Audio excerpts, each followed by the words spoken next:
여호와는 나의 목자시니 내게 부족함이 없으리로다. 이 여호와를 목자로 삼은 다윗은 그 푸른 풀밭에 눕혀서 풍성한 꼴을 먹게 하시고 또 쉴만한 물가로 인도하셔서 평안하게 물을 마시게 하는 하나님의 은혜를 얻습니다.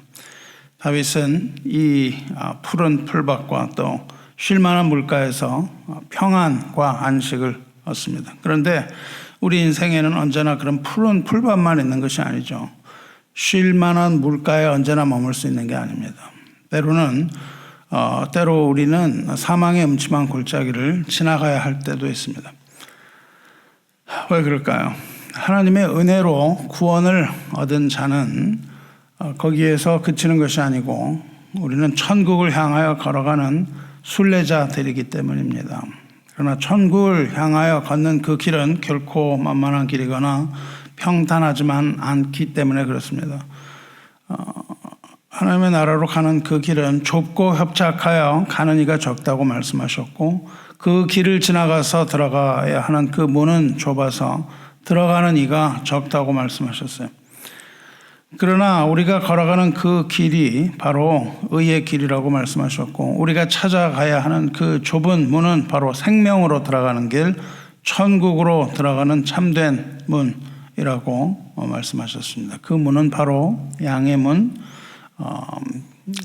예수 그리스도를 말합니다. 구원받은 성도는 이렇게 본향 찾아가는 나그네입니다.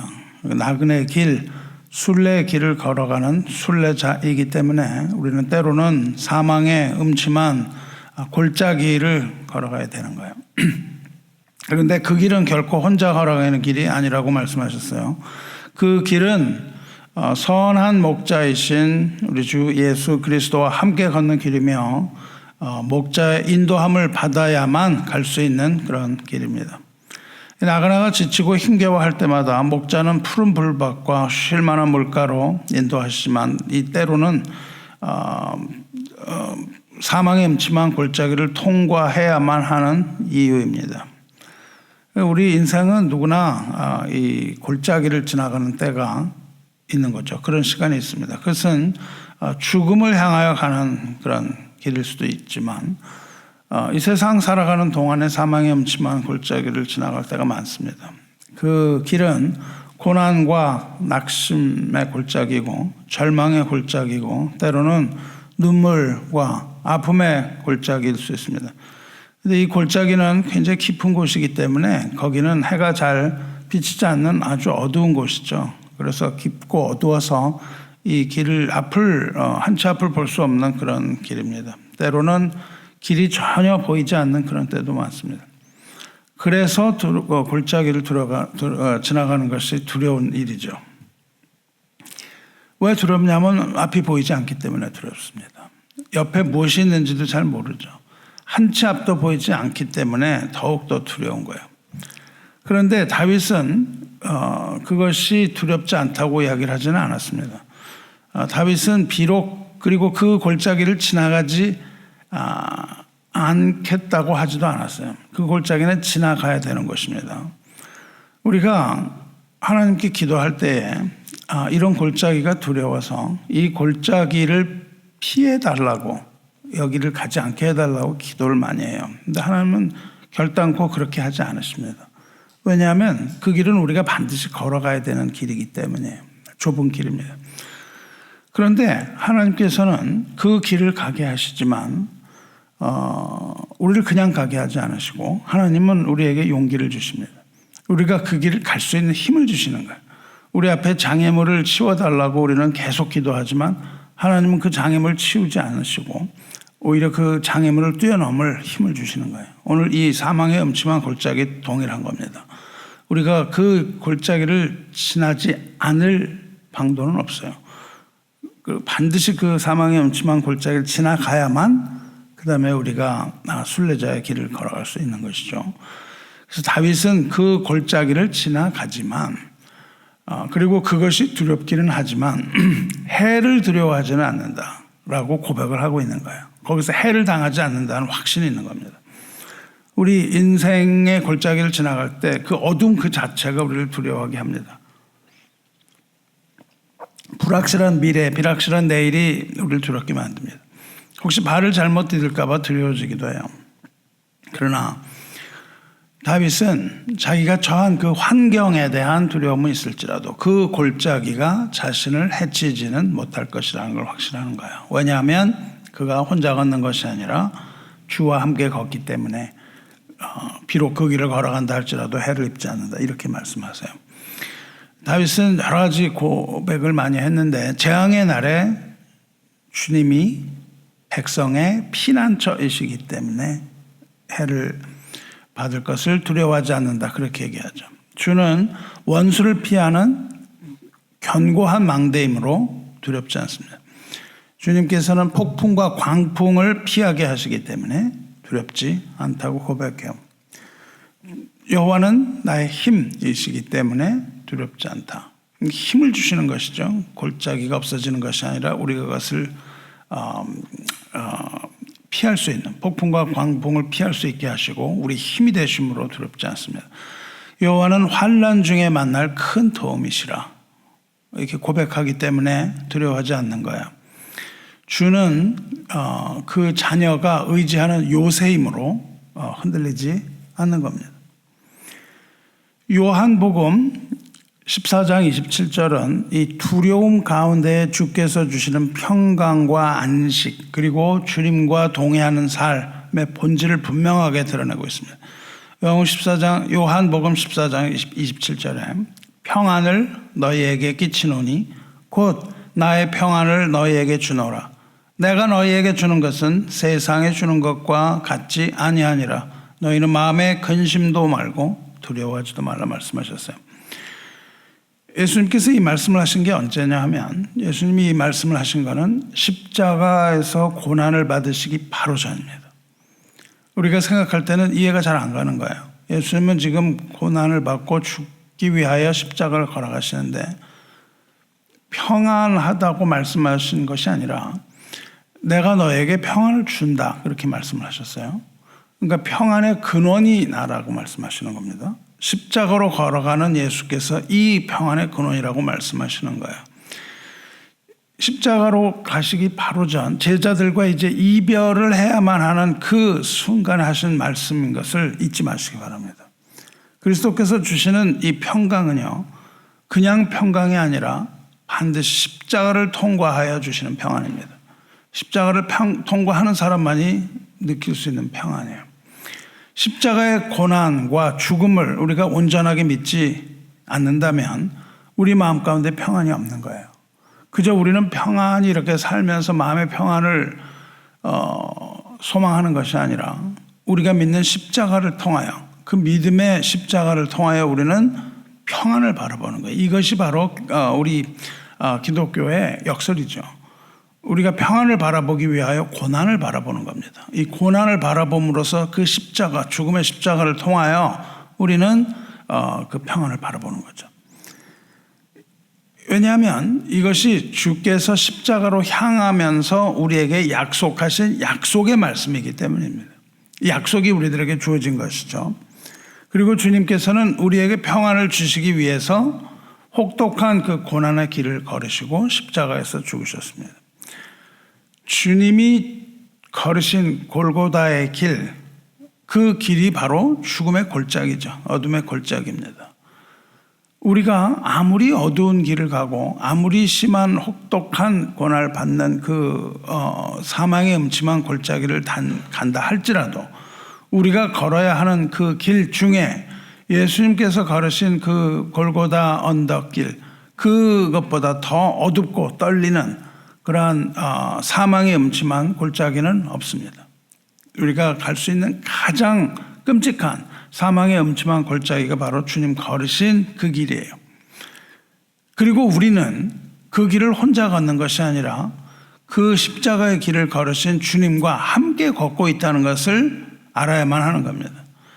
주님을 따르는 자가 누굽니까? 주님의 제자예요. 주님의 제자라는 건 무슨 성경 공부를 많이 하고 뭐 성경 지식이 많은 사람이 아니고 주님을 따라가는 자를 주님의 제자라고 부릅니다.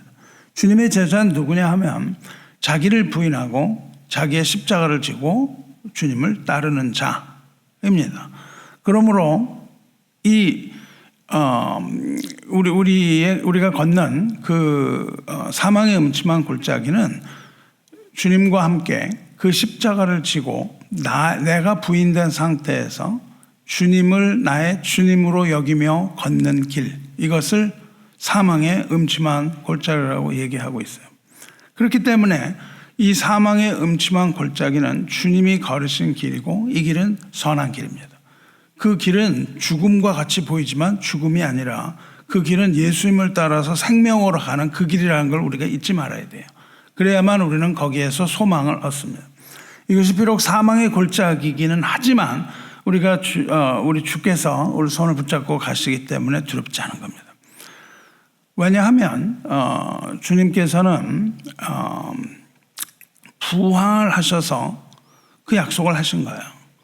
우리를 고아와 같이 버려두지 않겠다고 말씀하셨고, 또 볼지어다 세상 끝날까지 내가 너와 함께하리라, 이렇게 약속을 하셨어요. 그리고 평안을 주겠다고 약속을 하셨습니다. 이 평안은 무엇을 의미하냐 하면 주님의 임재를 의미하는 거예요. 주님의 함께하심, 주님의 임재와 주님의 사랑에서 비롯된 참된 평안입니다. 그래서 우리 주 그리스도께서 주시는 이 평강은 세상이 주는 일시적이고 조건적인 그런 평안이 아닙니다. 이 평안은 환경과는 무관한 평화예요. 우리 환경이 뭐가 바뀌고 이렇게 되는 평안이 아니고 환경의 지배를 전혀 받지 않는 무조건적이고 완전한 하늘의 평강입니다. 우리가 이렇게 기도할지라도 우리가 닥치는 현실은 변하지 않을 수 있어요. 우리가 닥치는 현실은 여전히 불확실할 수 있습니다. 이 다양한 두려움들이 우리를 덮치고 모든 염려 가운데 우리가 휩싸이기도 하는 거죠. 그러나 주님께서 우리에게 주신 그 평강은 그 모든 것을 다 뛰어넘게 하는 그런 평강인 겁니다. 우리의 환경이 어떻든, 우리의 환경이 변하든 말든, 변하든 변하지 않든 주께서 함께 하심으로 그 두려움과 불안을 능히 이길 수 있는 그런 힘을 우리에게 주시기 때문에 우리는 해받는 것을 두려워하지 않는 그런 다윗의 고백을 보는 거예요. 그래서 이 평강은 평탄한 길이 아니라 고난 속에서 빛나는 평강입니다. 이 고난 속에서 빛나는 평강으로 인하여 하나님께서 영광을 받으시는 것이죠. 하나님께서는 성령으로 우리와 늘 함께 하십니다.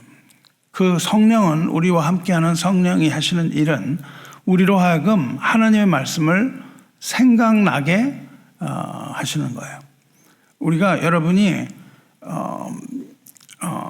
하나님의 말씀을 암송하고 하나님의 말씀 가운데 빠져 살아야 되는 거예요. 늘 은혜 가운데 빠져 살아야 합니다. 푸른 풀밭에 있을 때라도 우리가 하나님의 말씀을 놓치지 말아야 되는 거예요.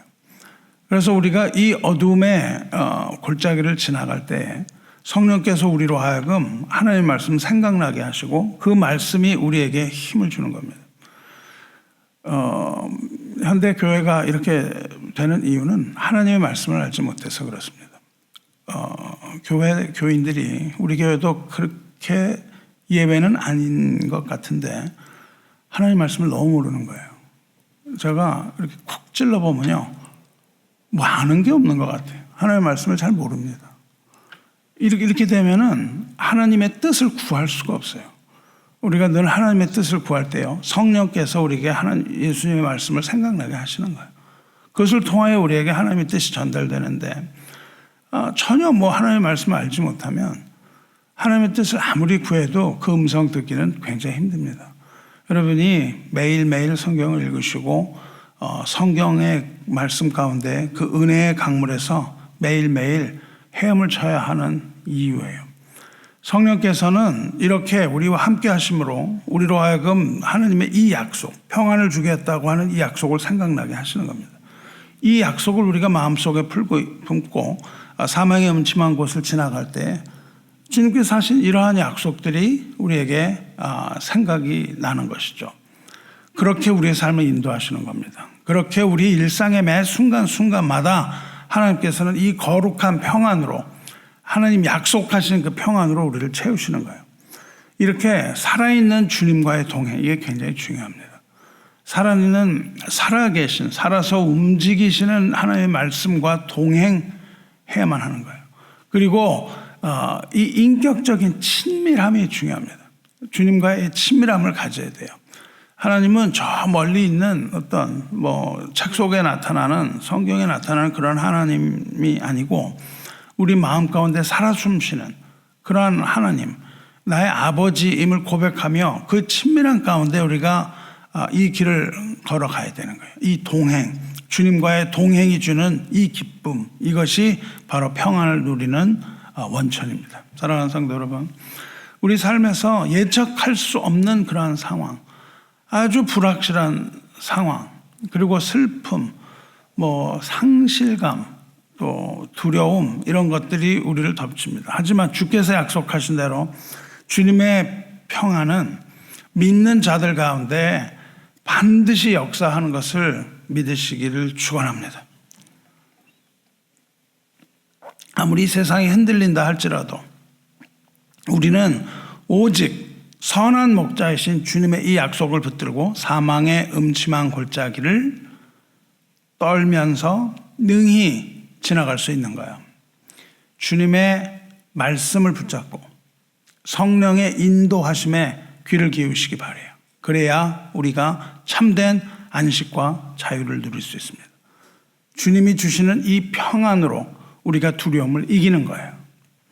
두려움이 사라지는 것이 아니라 주님이 주시는 평안으로 두려움을 이기는 이 원리를 우리가 이해해야 합니다. 매일매일 주님과 동행하는 삶, 하나님의 말씀 속에서 이 순례자의 길을 걸어가시기를 주님의 이름으로 축원합니다. 양이 두렵지만 이 골짜기를 지나갈 수 있는 이유는 그 골짜기가 안전하기 때문이 아닙니다. 이게 안전한 골짜기가 아니에요. 이 골짜기는 여전히 사망의 흠침한 골짜기입니다. 언제 해를 당할지 몰라요. 언제든지 우리의 삶을 종식시킬 수 있는 그런 두려운 골짜기예요. 그 골짜기가 안전한 골짜기가 아닙니다. 양이 그 골짜기를 안전하게 갈 수 있는 이유는 그 길이 안전하기 때문이 아니라 내가 그 길이 안전하다는 믿음을 갖는 게 아니에요. 나는 이 길을 가지만 이 길은 안전한 길이야. 나에게 해를 끼칠 수 없는 길이야. 이게 아니고 이 길이 안전한 이유는 목자가 함께 하시기 때문이라고 얘기하고 있는 겁니다. 목자의 인도하심이 있기 때문에 이 위험한 길을 내가 안전하게 걸어갈 수 있다는 것을 알아야 됩니다. 이 이스라엘의 목자가 지팡이와 막대기라는 이 두 가지 도구를 지니고 다녔다고 하죠. 그래서 오늘 주의 지팡이와 막대기가 나를 안위하시나이다 이렇게 고백하잖아요. 이 두 가지를 가지고 다닙니다. 선한 목자는 한 손에는 지팡이라는 걸 들고 있고 다른 한 손에는 막대기를 들고 있습니다. 지팡이와 막대기가 용도가 좀 다르다 그러죠. 지팡이는 나무를 꺾어서 만든 거예요. 막대기도 나무를 꺾어서 만든 겁니다. 지팡이 이 쉐베트라는 이것은 어떻게 생겼냐 하면 끝이 동그랗게 이렇게 돼 있어요. 끝이 이렇게 동그랗게 구부러진 건데 가는 가지를 가지고 만들어요. 그리고 이것은 긴 막대기입니다. 아주 가늘고 길고 끝이 둥그렇게 이렇게 되어 있어요. 룹이 있는 거죠, 끝에. 이 지팡이는 뭘 하는 거냐면 그 고리를 가지고 뭘 걸어서 잡아당기는 겁니다. 좁은 길에서 양이 똑바로 가지를 못하는 거예요. 그래서 양이 곁길로 나갈 때에 목자는 이 긴 지팡이로 못 나가게 긴 걸 가지고 이렇게 못 나가게 제어를 하는 거예요. 그리고 양이 잘못된 길을 걸어가면 목자는 지팡이로 그 목을 걸어서 양을 잡아당기는 거예요. 혹은 양을 툭툭 쳐서 이쪽으로 가게 하기도 하고 이것이 지팡이입니다. 양이 가시덤불 같은 그런 위험한 곳에 빠지면 지팡이를 내밀어서 양을 거기서 끌어내는 용도로도 사용이 되는 것이죠.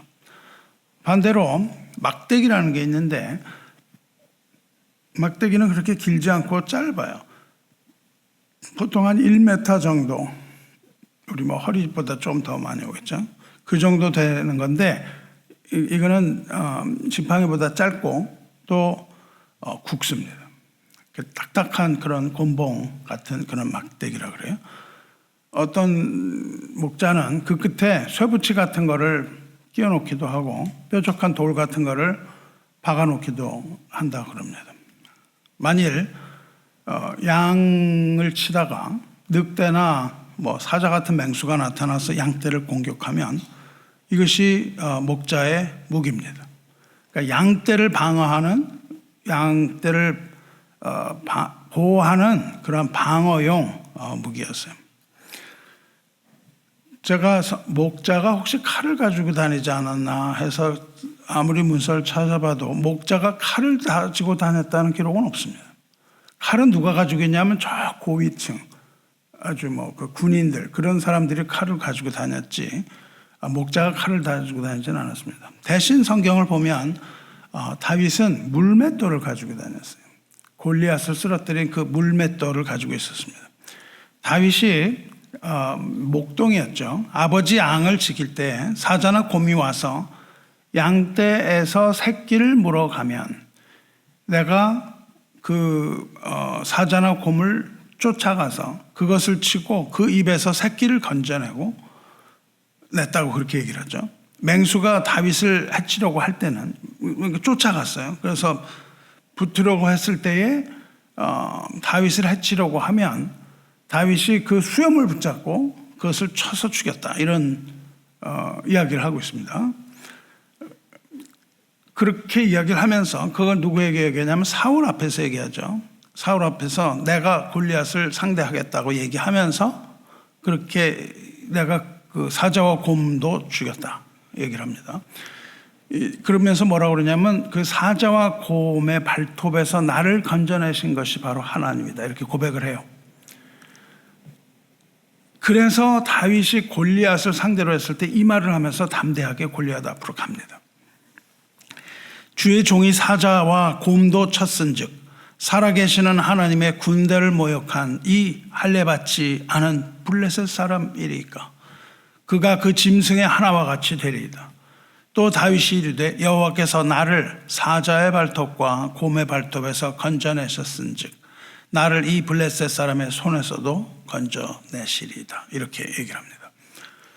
여러분, 우리 다윗이 처음부터 골리앗을 보고 야, 내가 나가서 저거를 무너뜨리겠다 이렇게 한 것이 아닙니다. 다윗은 그의 삶 가운데 수많은 작은 경험들을 했던 거예요.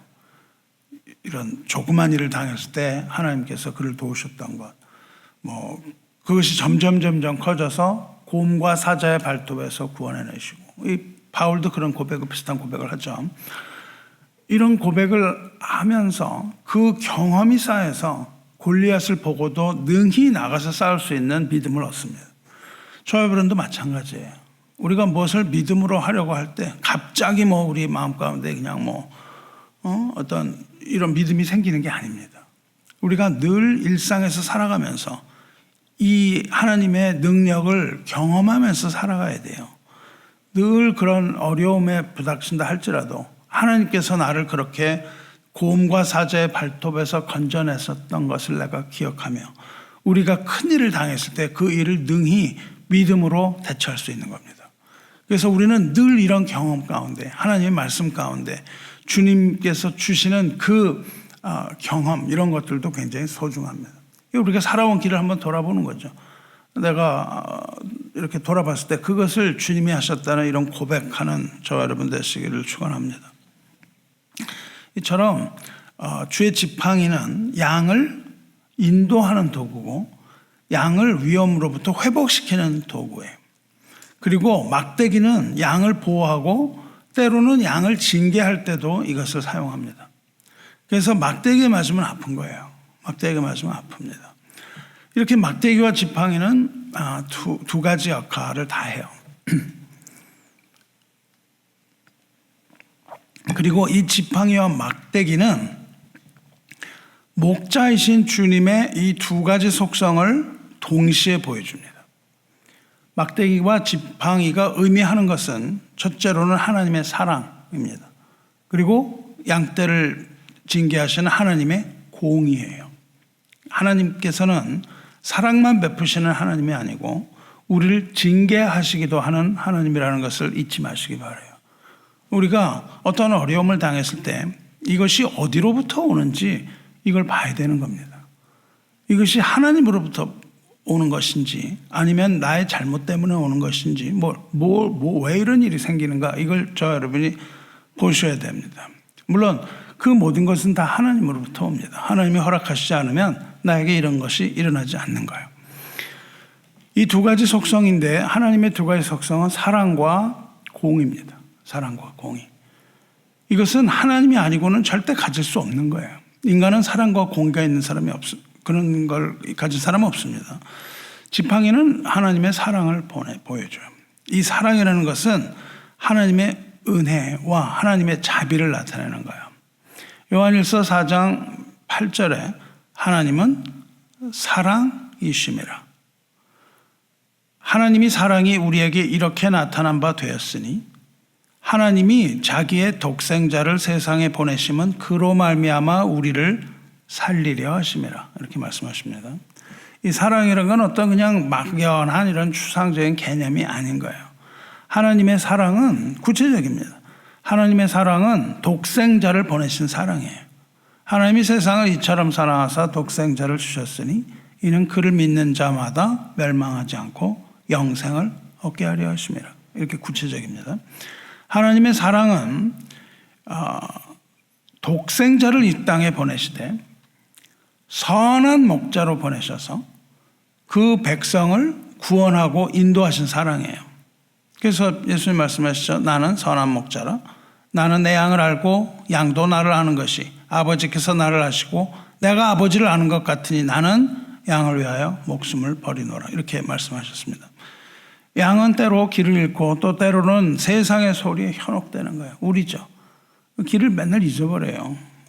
잃어버립니다. 어디로 가야 될지도 잘 모르겠고 이 광야의 나그네 길을 가는데요. 길이 어딘지 잘 아나요? 우리가 길이 어딘지 모릅니다.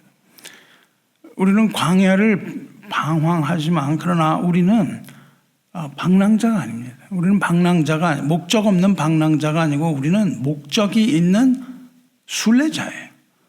그러니까 우리는 어디로 가야 된다는 걸 분명히 알아요. 근데 그게 어디 있는지 모릅니다. 어디 있는지 모르는 거예요. 어디 있는지 모르지만 목적을 가지고 가는 사람들인데 이 땅에서 가는 동안에 길을 잃어버리는 거예요. 어제는 여기 길이 있었어요. 근데 우리가 나그네 광야 길을 가다 보니까 폭풍을 만나는 거예요. 그러면 어제까지 있던 길이 사라져버리고 안 보입니다. 그 다음에는. 어디로 가야 될지 모르는 거예요. 그래서 막 가려고 하다 길을 잃어요. 또 우리가 가다가 딴 소리가 자꾸 들리는 거예요. 세상의 소리가 자꾸 들립니다. 그래서 현혹이 돼가지고 그쪽으로 자꾸 따라가요. 그 위험한 길입니다. 이 위험에 빠지게 돼요. 그런데 주님께서는 한 마리 양도 잃어버리지 않게 하기 위하여 그 양떼를 늘 살피고 보호하시는 선한 목자세요. 그래서 길 잃은 양과 세상 소리를 듣고 쫓아간 이 양, 이것들을 항상 주시하고 계시는 거예요. 이 말씀에서 우리가 선한 목자가 어떤 분인가를 아는 거예요. 선한 목자는 바로 사랑입니다. 말씀이 육시되어 이 땅에 오신 주님, 그 그리스도는 곧 하나님이신 거예요.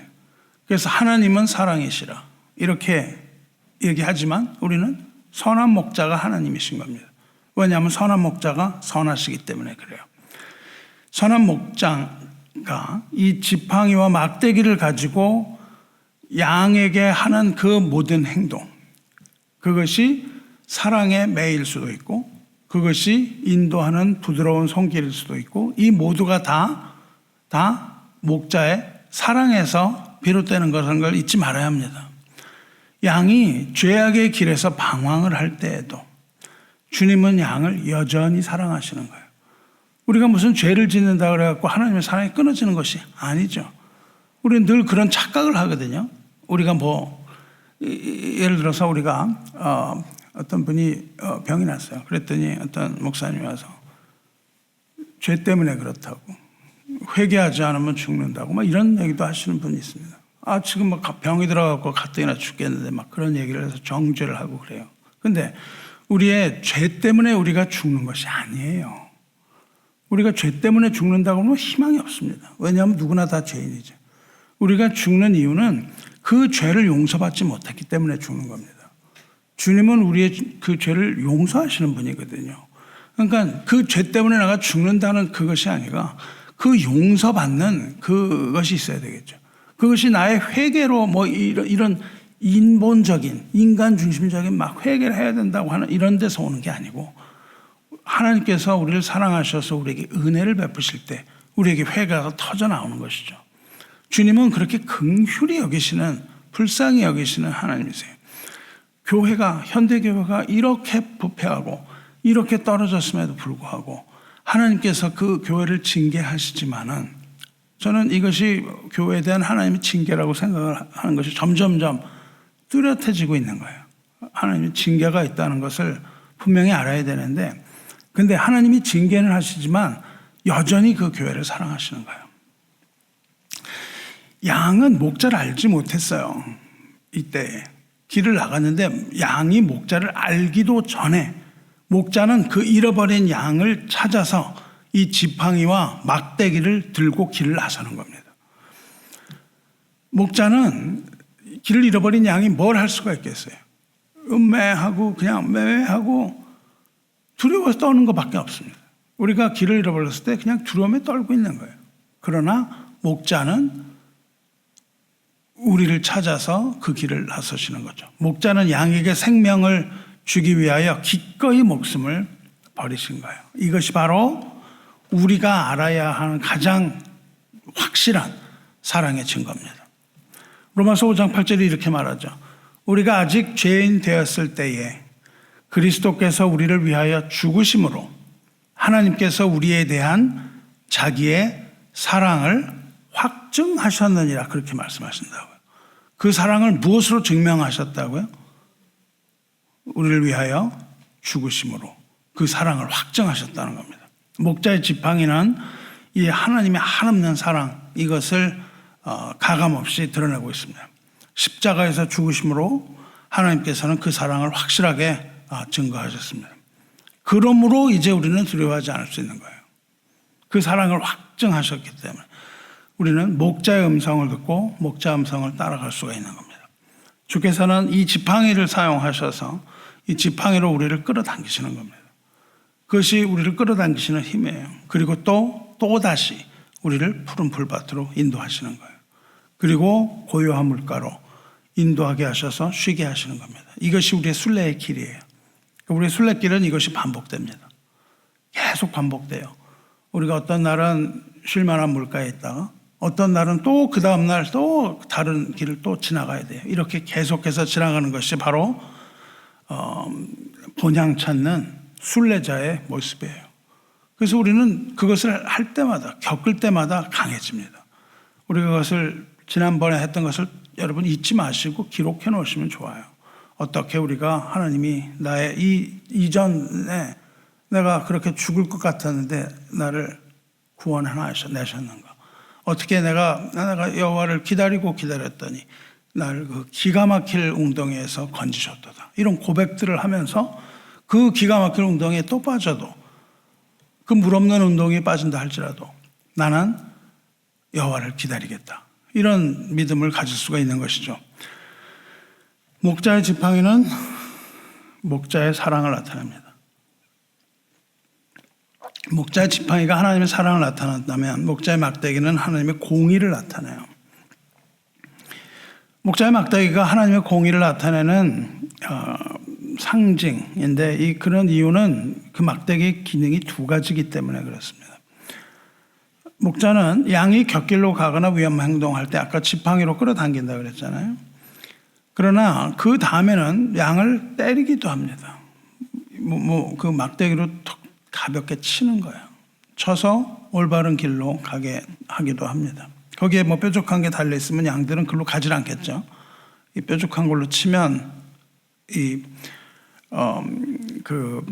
바브르의 무슨 실험처럼 그런 뾰족한 걸로 맞은 경험이 있으면은 그 길로 안 갑니다.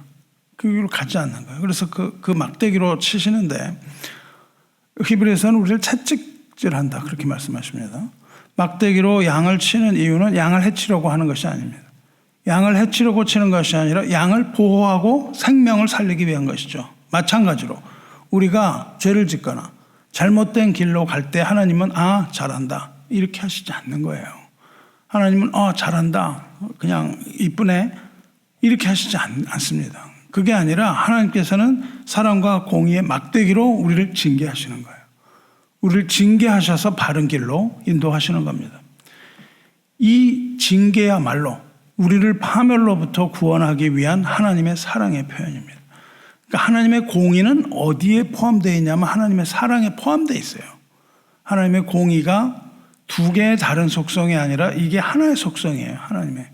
근데 더 큰 거는 하나님의 그 사랑이라는 거대한 속에 하나님의 공의라는 것이 함께 들어있는데 이것은 우리가 이해하지 못하는 것이죠.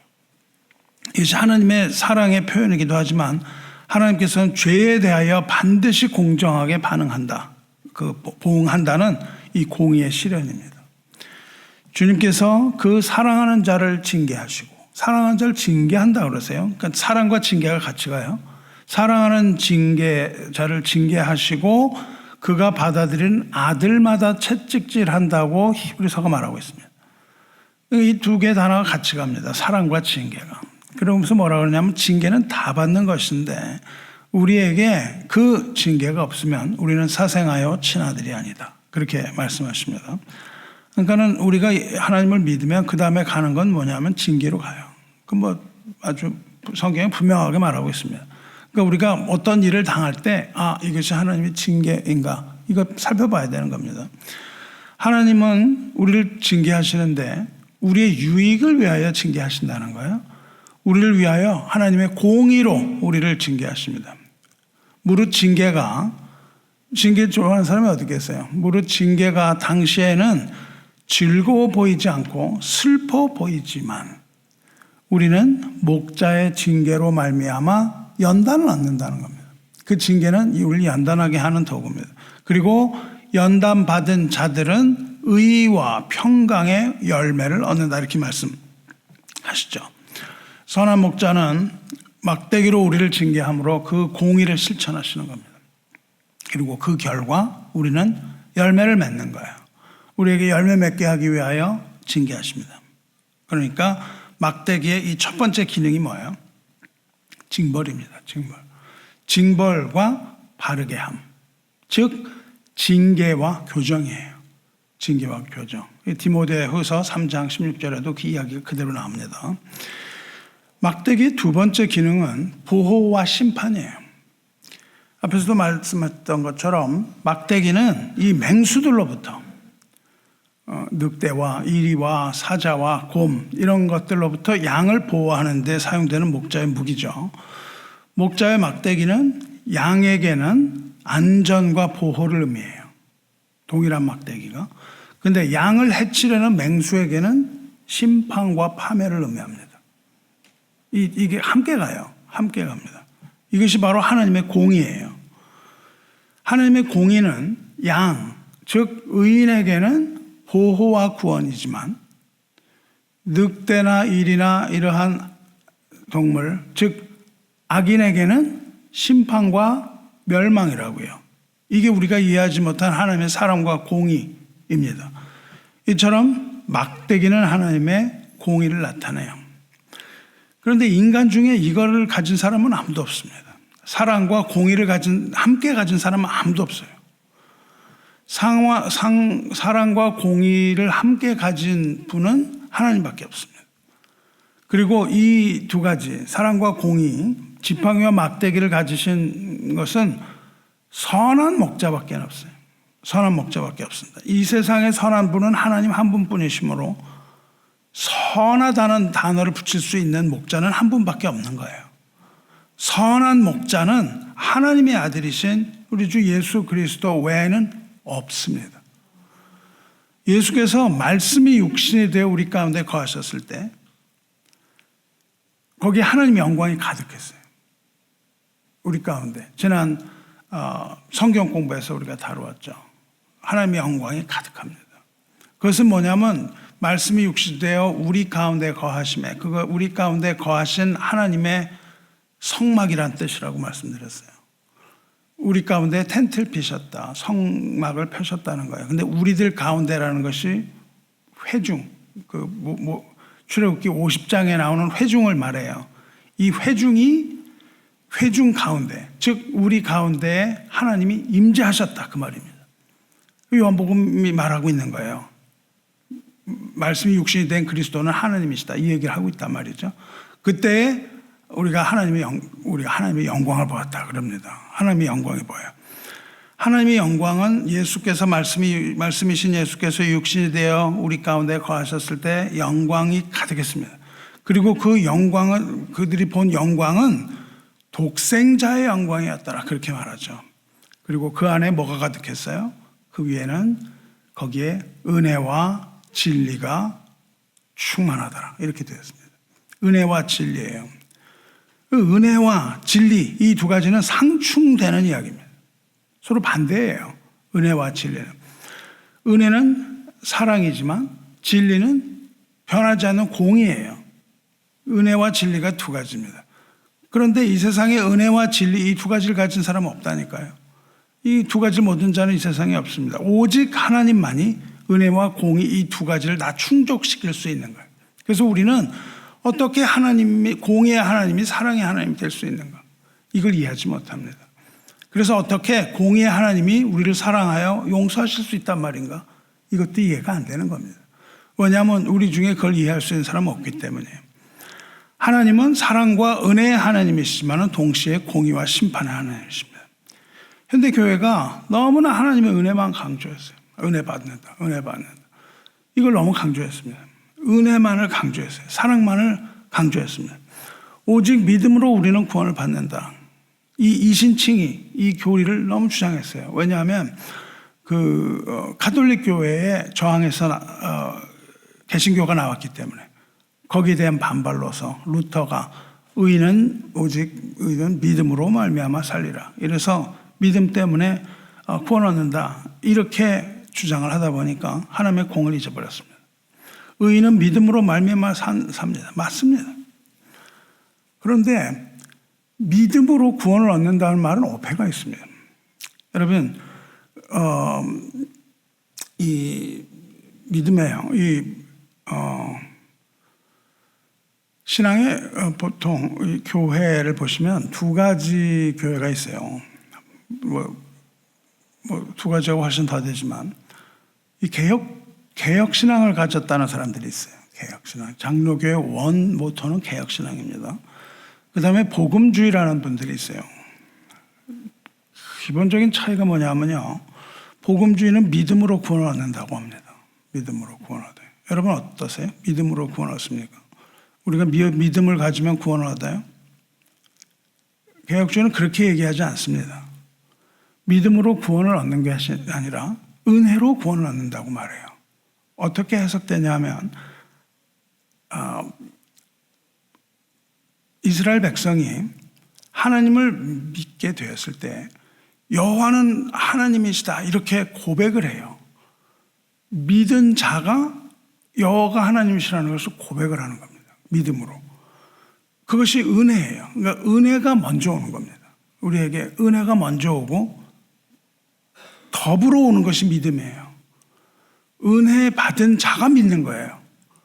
내가 믿겠다 이래가지고 구원 얻는 게 아닙니다. 이걸 분명한 차이가 있는 거예요. 그러니까 믿음으로 구원을 얻는데 그 믿음을 가져오는 것을 하나님의 은혜라고 부릅니다. 그러니까 우리가 은혜 교회인 것은 그 은혜를 구하는 자들, 그것을 하나님의 주권이라고 불러요.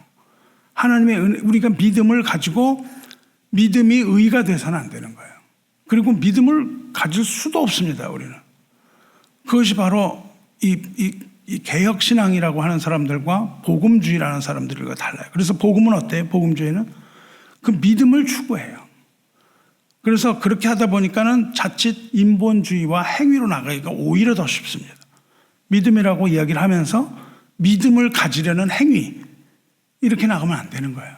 우리는 하나님의 은혜입니다. 그러니까 믿음조차도 하나님의 은혜라는 사실을 잊어버리지 마시기 바라요. 우리가 믿었기 때문에 구원을 받는 게 아니고 하나님의 은혜를 얻었기 때문에 믿음을 얻는 겁니다. 그게 바로 믿음의 본질이에요. 이걸 분명하게 아셔야 됩니다. 오직 믿음으로 구원을 얻는 건 사실이지만 행함이 없는 믿음은 그 자체가 죽은 것은 그 은혜를 모르기 때문에 그렇습니다. 우리가 그 은혜를 모르면 행함이라는 자체가 있을 수 없어요. 왜냐하면 내가 믿음만 추구했기 때문에. 우리는 하나님의 사랑을 늘 노래하고 하나님의 은혜를 구합니다. 하지만 동시에 우리는 하나님을 두려워해야 되는 거예요. 현대교회가 잃어버린 게 하나님을 두려워하는 겁니다. 하나님을 두려워하는 마음이 없어요. 그러니까 마음대로 하는 거죠. 모든 것들 막 내 마음대로 해도 되는 것 같은 거예요. 하나님은 존재하는 것 같지도 않습니다. 두려움이 없어요. 하나님께서는 사랑과 공의를 동시에 실현하는 분이에요. 손자가 이쁘다고 그래가지고 이 손자가 갖고 할아버지 콧수염을 뽑으면 되겠습니까? 할아버지 무서운 줄 알아야 됩니다. 화내실 때는 무섭습니다. 하나님은 무서운 분이에요. 하나님의 사랑은 구원과 보호와 인도하심 이런 거지만 하나님의 공의는 심판과 멸망이기 때문에 그렇습니다. 이것이 바로 선한 목자의 지팡이와 막대기예요.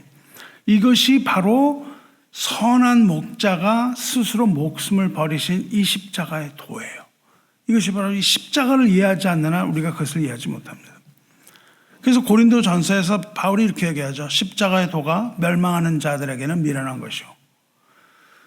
구원을 받은 우리에게는 하나님의 능력이라 그렇게 말을 하거든요. 이것이 바로 사랑과 공의를 잘 표현합니다. 선한 목자는 지팡이와 막대기로 우리를 구원하시기도 하고 또 마지막 날에 죄와 악을 심판하는 구원주요 심판주라는 사실을 절대 우리는 잊어서는 안 됩니다. 사랑하는 성도 여러분, 그런데 이 지팡이와 막대기는요, 지팡이와 막대기 자체에 무슨 능력이 있는 게 아니에요. 아까 말씀드렸지만 지팡이와 막대기는 그저 나무를 이렇게 잘라가지고 굵은 가지 자르고 가는 가지 이렇게 휘어 있는 가는 가지 자른 그것뿐입니다. 그러나 우리는 이 시편 말씀 중에 이것을 그냥 지팡이와 막대기라고 안 그러고 주의 지팡이와 주의 막대기 이렇게 한 거에 주의를 기울여야 됩니다. 언어에는 주의가 아니라 당신의로 되어 있습니다. Your rod and your staff 그렇게 되어 있어요. 영어로는. 이게 그냥 일반적인 하나의 지팡이, 하나의 막대기가 아니라 목자가 소유한 막대기, 목자가 소유한 지팡이라는 뜻이에요. 막대기와 지팡이는 아무것도 아닌 것이지만은 그 막대기와 지팡이가 선한 목자의 손에 쥐어졌을 때만 이것이 힘과 능력을 발휘하는 거예요. 이 지팡이와 막대기가 사꾼 목자에게 들려졌을 때는 이것은 양을 잡는 겁니다. 그런 목적으로 사용될 수 있는 거잖아요. 그러니까 이것이 막대기와 지팡이라는 게 중요한 게 아니라 그 주님이 붙들고 있는 막대기와 지팡이라는 거예요. 주의 지팡이와 주의 막대기가 나를 안위하시는도다. 안위하는 것은 주의 지팡이요 주의 막대기라는 것을 믿고 그 막대기와 지팡이를 의지하는 것이 아니라 우리는 여기 보니까 막대기와 지팡이가 나를 안위한다고 돼 있잖아요. 근데 막대기와 지팡이가 나를 안위하는 것이 아니라 막대기와 지팡이를 붙들고 계신 주님이 나를 안위하신다는 것을 잊지 말아야 합니다. 안위하는 주의 지팡이와 주의 막대기 그 주님을 의지하시기를 주님의 이름으로 축원합니다. 우리가 이 인생을 살아가는 동안 삶의 골짜기를 지나가고 위험을 지나가는데 여기에서 목자의 지팡이와 막대기는 오늘날 우리에게 반드시 필요한 겁니다. 우리가 이 잘못된 판단을 맨날 내려요. 그냥 내리는 판단마다 잘못됐어요. 사실은 우리가 좋은 판단을 내리질 못합니다. 잘. 그 다음에 어쩌다 보니까 뒷걸음치다 되는 것 같은 이런 거지 우리가 정말 냉철하게 판단하고 그런 게 별로 없거든요. 감정으로 맨날 정하거든요. 막 하다가 기분이 휙 해가지고 정하고 그러지 무슨 냉철하게 판단 잘 못합니다. 그리고 유혹 때문에 밤낮 휘어진 판단하는 거야. 거기에다가 사탄이 우리를 공격하는 겁니다. 이런 거 앞에서 우리가 의지할 것은 하나님의 말씀과 성령밖에는 없는 거예요. 우리는 늘 하나님의 말씀과 성령 의지해야 됩니다. 세상의 등불이 되는 그 하나님의 말씀 의지해야 되는 거예요. 그리고 우리를 인도하시는 이 성령의 보호, 권면 이런 것들을 의지해야 됩니다. 이것이 바로 주의 지팡이요, 주의 막대기인 거예요. 이 하나님의 말씀과 성령이 우리를 죄와 악에서 멀어지게도 하시는 것이고, 우리가 세상에서 방황할 때 주의 지팡이가 우리를 다시금 주의 길로 들어서게 하는 겁니다. 우리가 세상에서 방황하다가 이렇게 모여서 하나님의 말씀을 들을 때 이것이 바로 지팡이의 역할로 우리를 또 제자리로 돌려서 이 길, 좁은 길, 우리가 가야 하는 이 길에서 벗어나지 않고 천국을 향하여 우리가 한 걸음 한 걸음 걸어가는 거예요. 그것이 바로 주의 지팡이와 주의 막대기입니다. 이것으로 인도함을 받아서 그 골짜기를 지나간 후에는 푸른 풀밭과 또 하나의 쉴만한 오아시스를 우리가 찾는 거죠. 이것이 바로 하나님의 말씀과 하나님의 기도로 거룩해지는 겁니다. 하나님의 말씀과 말씀과 기도로 거룩해지는 하나님의 은혜와 진리의 길이에요. 이 두 가지가 같이 갑니다. 말씀하겠습니다. 주의 지팡이와 주의 막대기는 우리 인생에 가는 길 구비구비 골목골목마다 하나님께서 동행하시고 이 위험과 혼란 속에서 우리를 보호하시고 인도하신다는 하나님의 약속이에요. 이것이 약속입니다. 비록 우리가 이 주의 지팡이와 주의 막대기를 눈으로 볼 수는 없습니다. 이것을 볼 수는 없지만 하나님의 인도하심과 보호하심과 심판은 결코 끊어지지가 않는 거예요. 계속해서 우리와 함께 하는 겁니다. 오늘도 골짜기와 또 푸른 풀밭 그리고 쉴만한 물가에서 우리는 여전히 하나님을 인식하고 하나님의 손길을 의지해야 됩니다. 이러한 지식으로, 하나님만 아는 지식으로 믿음을 가지고 험한 이 순례길을 함께 걸으시기를 주님의 이름으로 축원합니다. 기도하겠습니다. 은혜로우시며 자비로우신 하나님 아버지, 거룩하신 아버지, 우리에게 오늘 이와 같은 말씀 주심 감사드리나이다. 오늘 이 시간 우리가 주님 앞에 나와 주의 지팡이와 주의 막대기를 의지하여 기도합니다. 때로는 사망의 음침한 골짜기와 같이 깊고 어두운 고난의 길 걸을 때가 있음을 고백합니다. 앞이 한치도 보이지 않는 막막함과 두려움 속에 있을 때 우리는 주님의 보호하심과 인도하심이 절실하게 필요합니다. 주님, 우리와 함께 하여 주시옵소서. 목자가 양을 돌보듯 주님의 능력의 지팡이로 하나님의 자녀들 올바른 길로 인도하여 주시고 연약하여 실족하거나 넘어져서 절망하지 않도록 붙들어 주시옵소서. 또한 주의 공의로운 막대기로 우리를 해하려는 모든 악한 세력으로부터 우리를 지켜 주시옵소서. 우리의 믿음이 흔들리지 않게 붙들어 주시옵소서. 주님의 인도하심이 우리에게 안위가 되며 주님의 보호하심이 우리에게 평안과 기쁨이 됨을 믿습니다.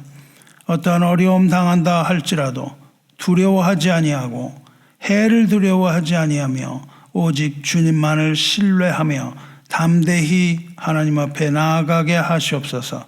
이제 우리의 기도를 통하여 주님의 임재를 경험하게 하시고 주님의 보호하심과 인도하심 깊이 경험하게 하여 주시옵소서. 우리의 삶이 온전히 주님의 사랑과 은혜 가운데 거하게 하여 주시옵소서. 우리를 위하여 목숨을 버리신 선한 목자이신 우리 주 예수 그리스도의 거룩하신 이름으로 기도드리옵나이다. 아멘. 우리 모두